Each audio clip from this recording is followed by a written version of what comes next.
কোন ইস্কনি কোন শয়তান বদমাইশ যেন মুসলমানদের মধ্যে বিভাজন তৈরি করতে না পারে। আপনাদের প্রত্যেকটি মন্দিরে মন্দিরে মুসলমান ভাইয়েরা আমরা রাত জেগে জেগে আপনাদেরকে পাহারা দিয়েছি, আমাদের মসজিদে হামলা করার জন্য নয়। সনাতনী সেজে যতগুলো নিয়ে পর্যন্ত গ্রেফতার হয়েছে, মূর্তি ভাঙতে গিয়ে যতগুলো গ্রেফতার হয়েছে, একটাও আমার মাদ্রাসার ভাইয়েরা নয়, একটাও মাদ্রাসার ছাত্র নয়, একটাও কোন আলিম নয়, সবাই হিন্দু।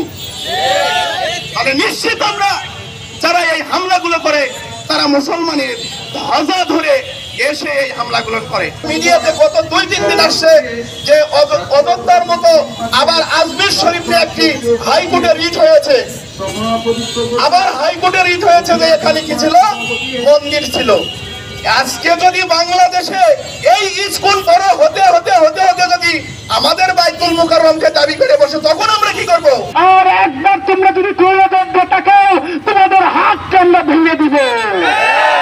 মুর্শিদপুর দরবারে তোমরা আক্রমণ করেছো, আমরা শুধু দেখেছি চেয়েছে, কিন্তু তোমরা সাবধান হয়ে যাও। মুর্শিদপুর দরবার শরীফে তোমরা হাত দিয়েছো, যেই যে হাত দিয়ে তোমরা মুর্শিদপুরে হাত দিয়েছো, এই হাত আসলেই ধ্বংস হয়ে যাবে। চোর, ছাগল চোর এবং ধর্ম ব্যবসায়ী বাসকারণের মাদ্রাসার মাহফিলকে বন্ধ করেছে। এই মাহফিল থেকে তোমরা শিক্ষা করে গ্রহণ করে নাও।